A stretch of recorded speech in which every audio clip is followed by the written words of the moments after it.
The rain had been falling for hours, turning the streets of Manhattan into shimmering rivers under the pale orange glow of the streetlights, and somewhere far above them in the penthouse of a skyscraper, a billionaire named Victor Hale paced in. A room lined with glass walls and steel furniture, his reflection moving alongside him in the darkened window like a restless ghost. Hale was a man who could buy silence with a flick of his pen, who had buried scandals under mountains of cash, who had erased people from the public record as if they had never existed. But tonight his wealth felt like paper in the wind because somewhere in the city a woman knew his secret, and he had spent $35 million trying to make her disappear. Without a trace. Her name was Naomi Brooks, a maid who worked the graveyard shift in the Hale Tower, cleaning the marble floors that led to Victor's private office, polishing the desk where he signed billion-dollar contracts and dusting the shelves. That held awards for philanthropy he had never truly earned. She was invisible to him, or so he thought. Just another uniform in the background, someone who knew her place, kept her head down, and did her job. But Naomi was not ordinary. She had eyes that noticed too much and ears that caught whispers no one else heard. She had grown up in the cracks of this city where survival meant knowing when to speak and when silence was more powerful than words. It started one Tuesday night months ago. When Naomi arrived for her shift and found Victor's office door slightly ajar, the light inside was on and she heard voices low, urgent, and sharp. With tension, she should have walked past. She told herself to just clean the hallway and move on, but something in their tone pulled her closer. She stepped silently into the shadows, just far enough to see Victor leaning over his desk, speaking to a man she didn't recognize, a man whose suit looked tailored, but whose hands were rough-scarred, the kind of hands that had done dirty work for too long. The man slid a thick envelope across the desk, and Victor opened it, revealing photographs and documents that made the billionaire's face tighten with fear. Naomi couldn't make out every word, but she caught enough to understand there had been an accident. A woman dead under circumstances that could not withstand the light of day, and there was talk of witnesses, a name she had never heard before. But one Victor reacted to with barely controlled panic.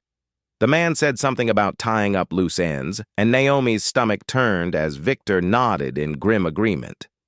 It was the first time she had ever seen him look powerless, and she realized in that moment that this was more than a business deal gone wrong.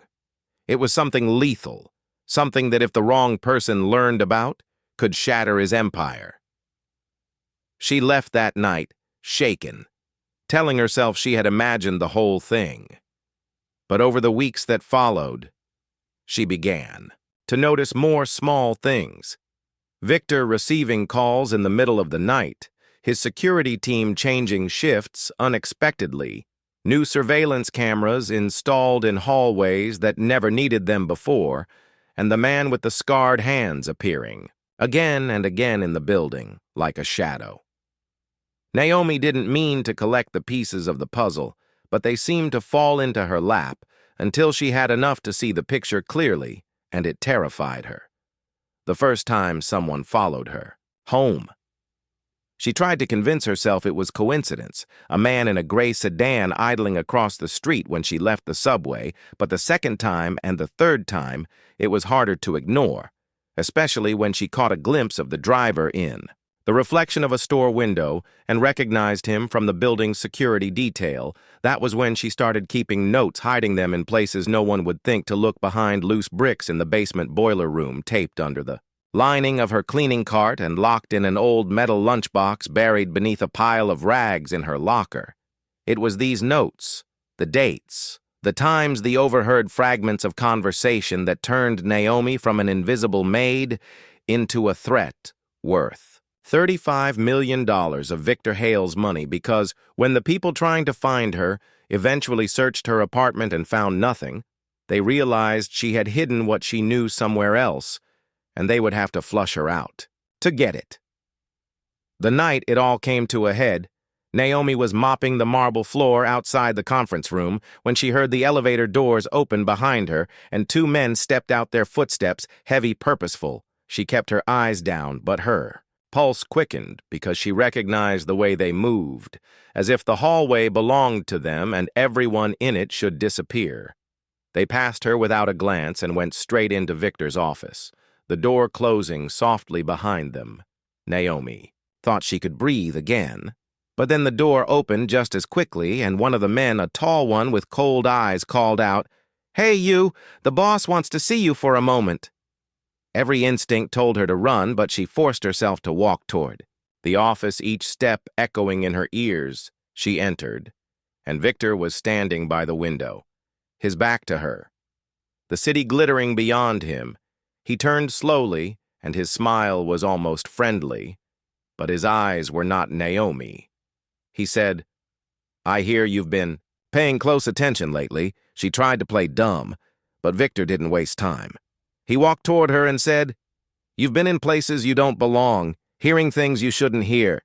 You're going to give me everything you've got, or you're going to regret it." His voice was calm, too calm, and that scared her more than if he had shouted. The two men blocked the door behind her, and for the first time Naomi understood how thin the line was between being invisible and being trapped. But Naomi had not grown up in this city without learning how to think fast. She swallowed her fear and said in the same even tone, "You think I'm stupid enough to keep what I know on me? You'd have it by now if I did." Victor studied her for a long moment and then asked where it is, and Naomi let the faintest smile touch her lips. "Somewhere you'll never find it unless I want you to." That was the moment she saw it, the flicker in his eyes that told her she had leverage, and she held onto it like a lifeline.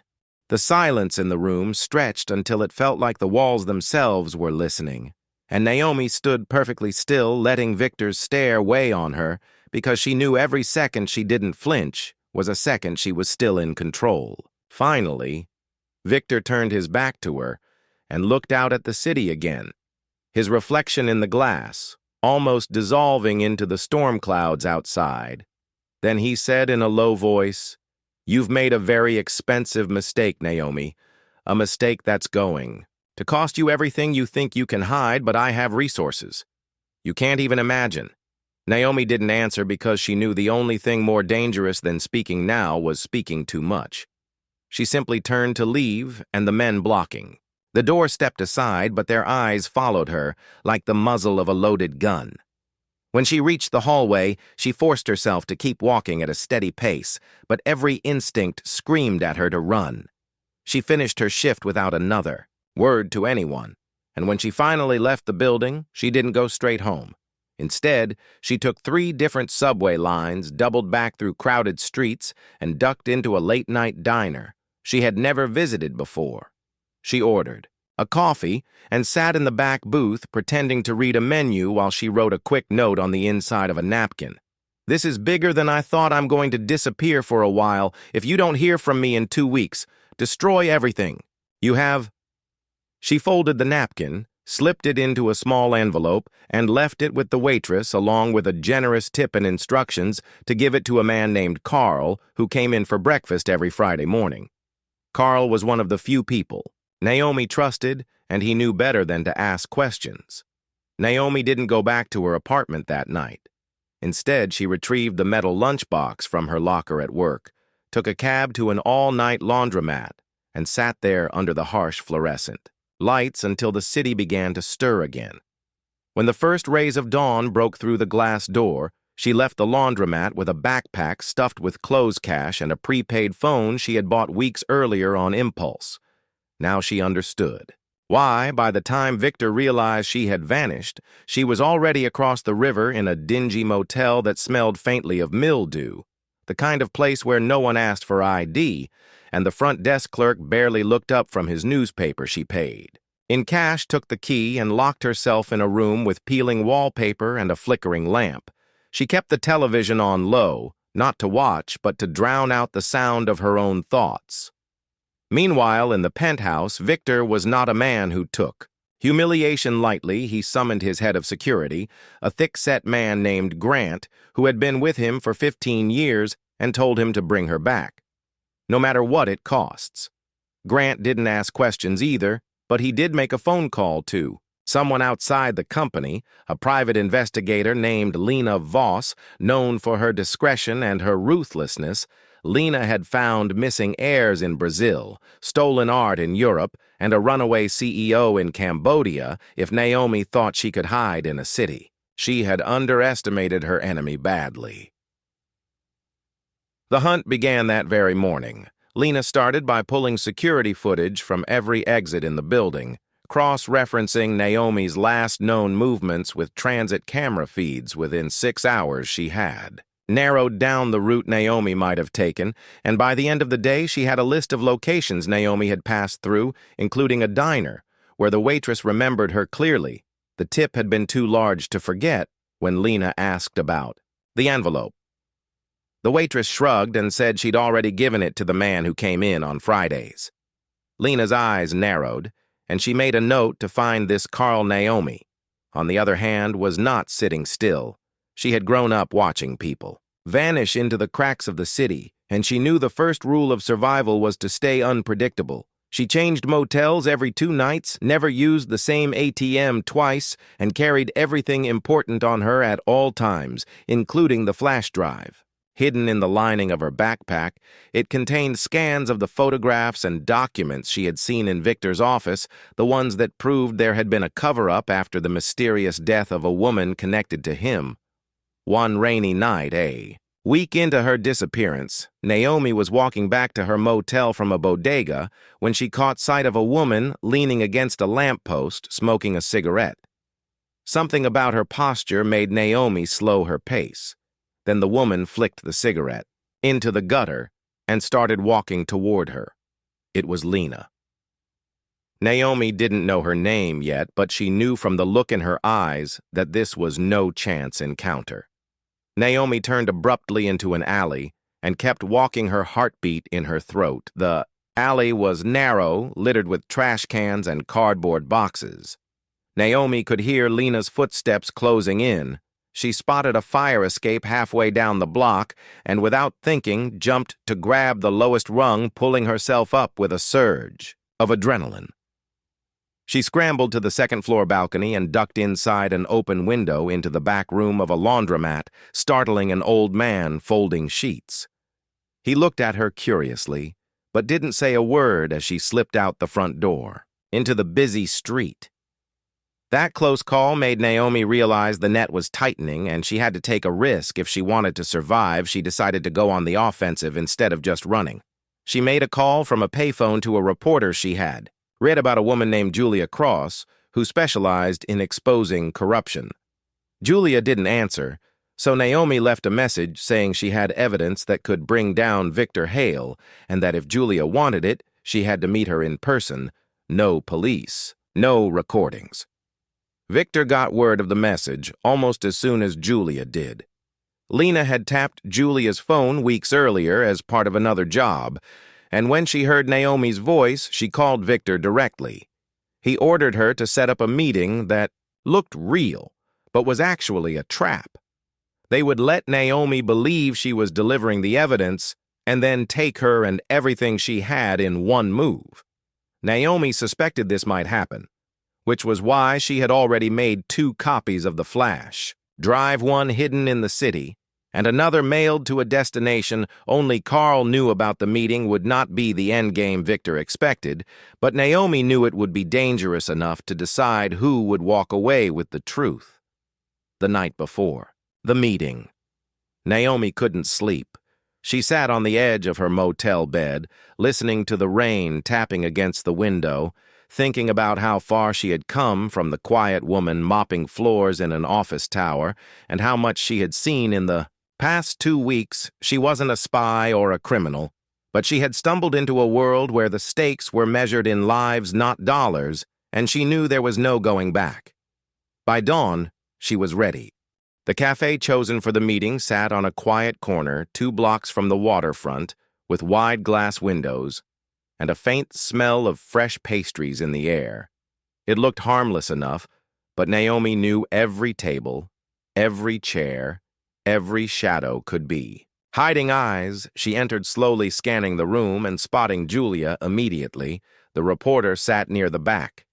Her blonde hair pulled into a loose bun, a notepad and pen resting in front of her, the kind of setup meant to look casual. But Naomi noticed the way Julia kept glancing toward the door.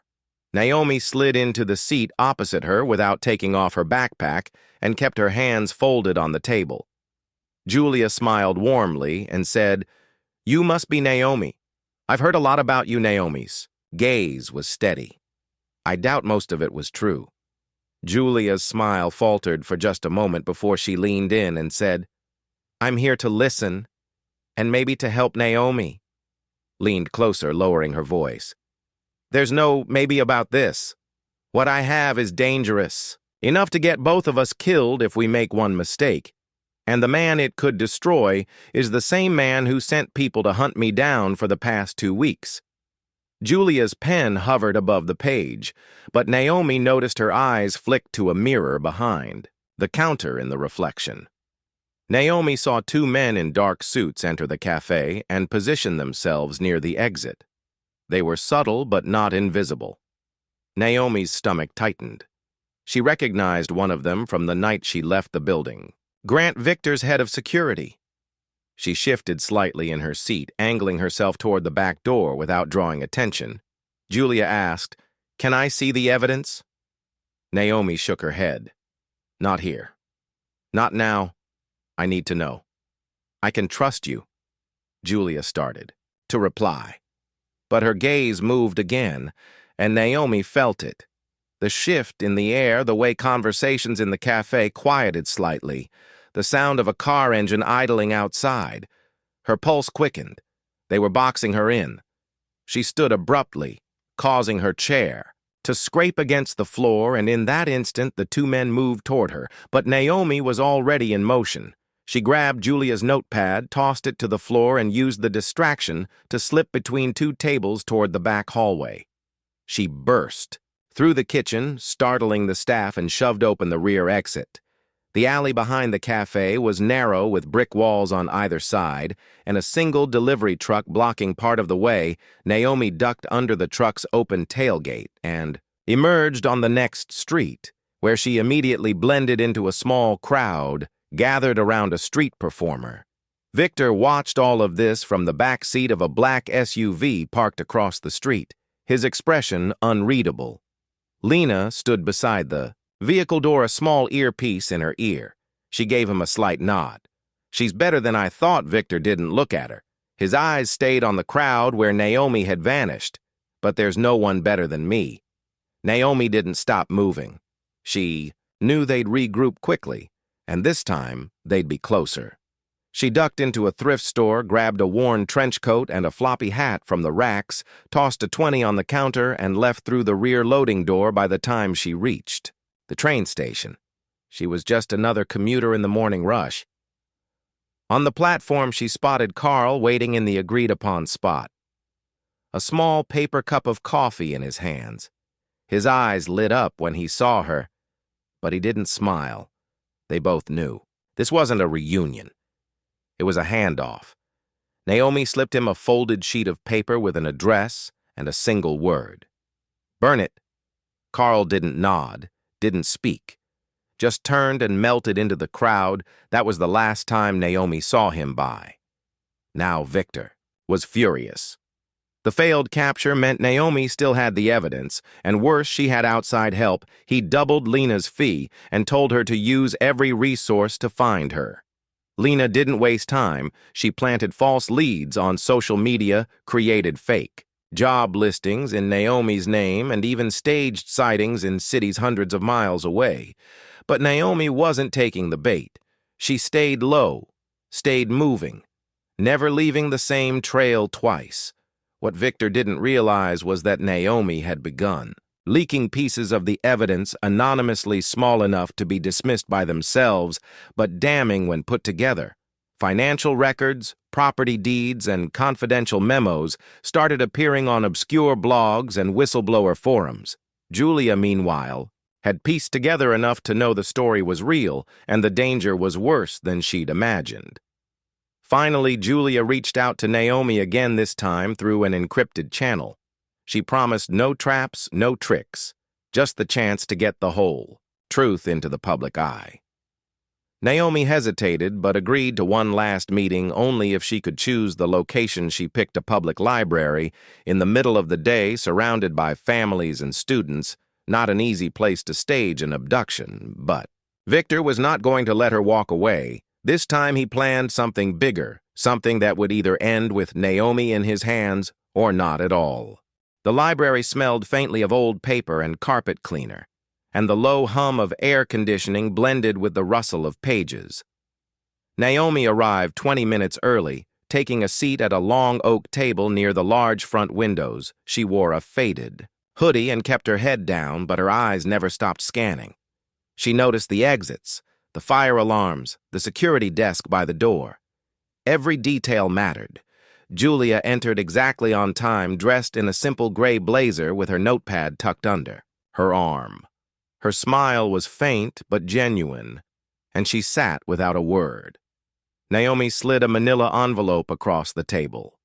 The weight of it felt heavier than paper.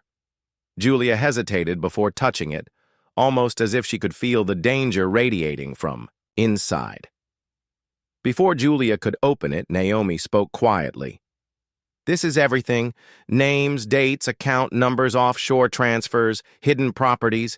It's enough to end him and maybe some of his friends, but once you read it, you can't go back."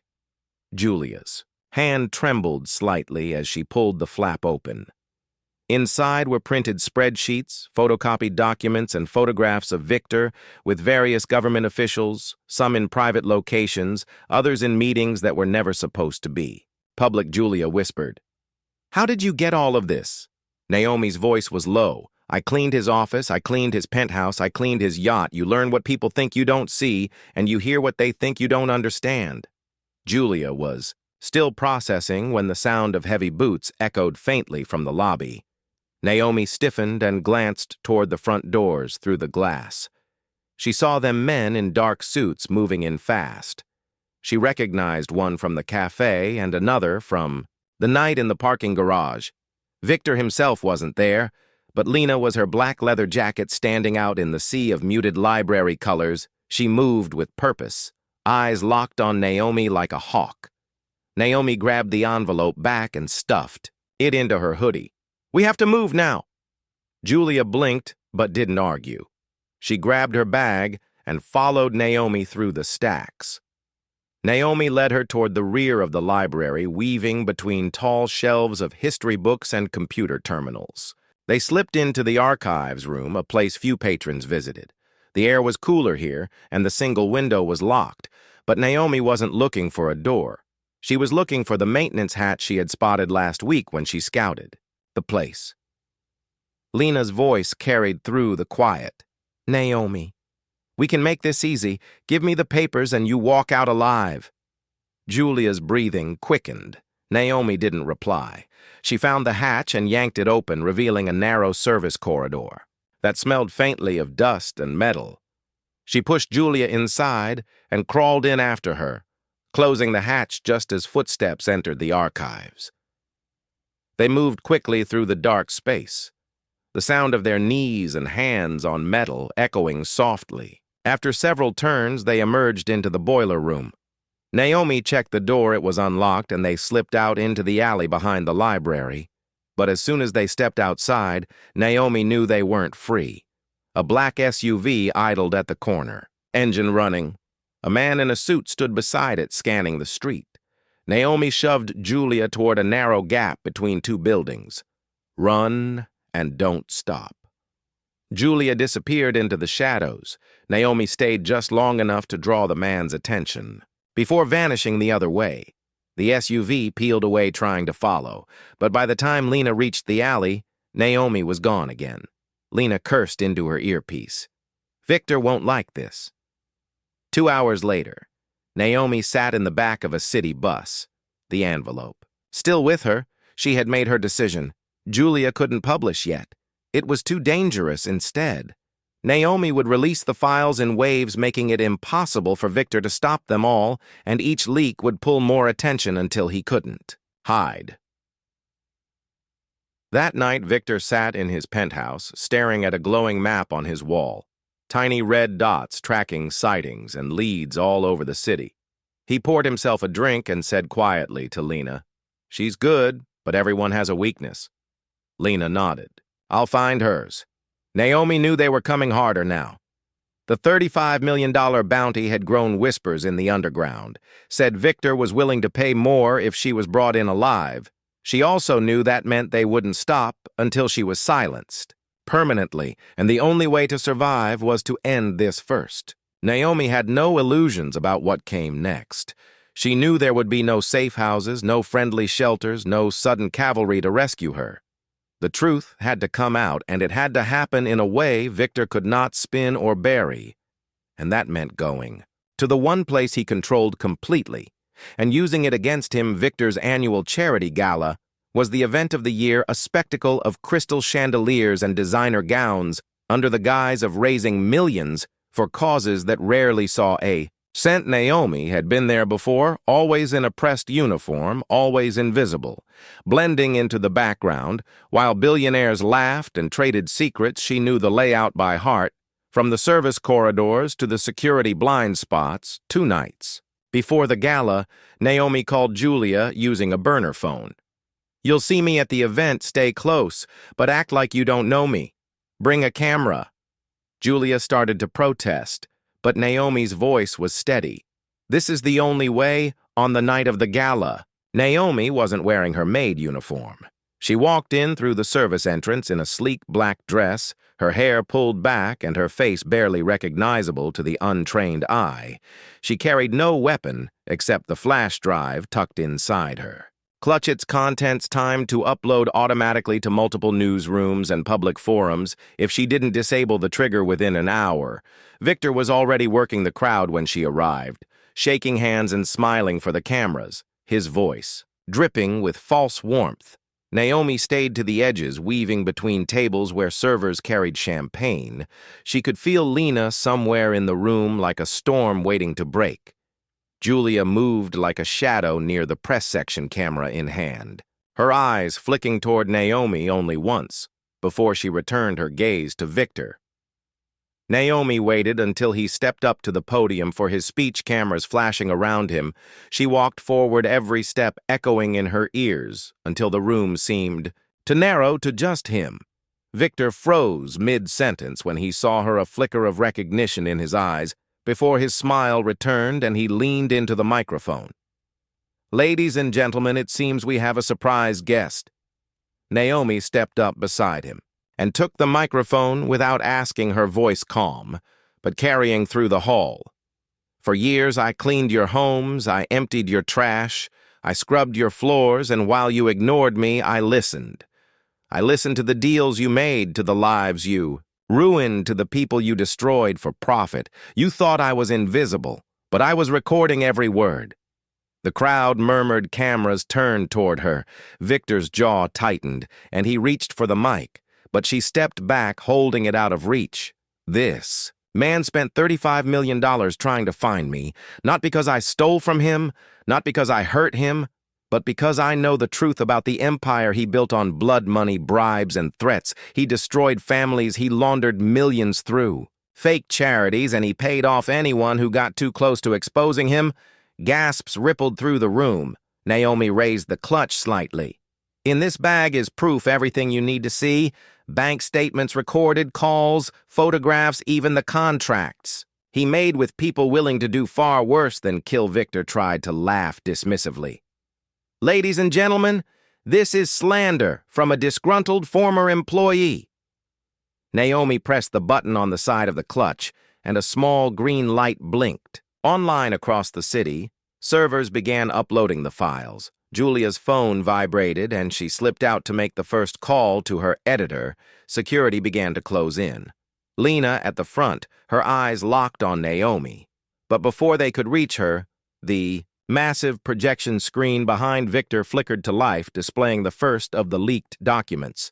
The room fell silent as names, account numbers, and photographs appeared undeniable evidence, streaming live to every screen in the room and far. Beyond, Victor's composure cracked.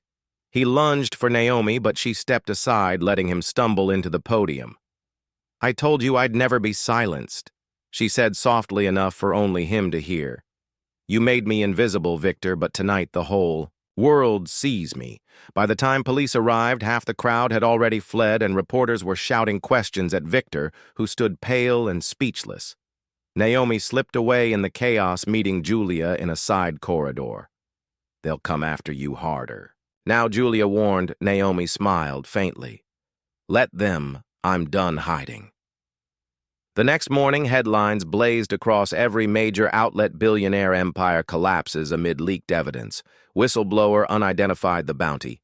Disappeared from the underground. Channel's Victor was in custody, facing charges that could keep him in prison for life. And Naomi, for the first time in years, walked down the street without looking over her shoulder. She wasn't naive. She knew there were still enemies out there. People with money and power who hated what she'd done. But she also knew that somewhere in the city, a maid was cleaning a room, listening quietly, unseen, and maybe ready to do the same thing when the time came.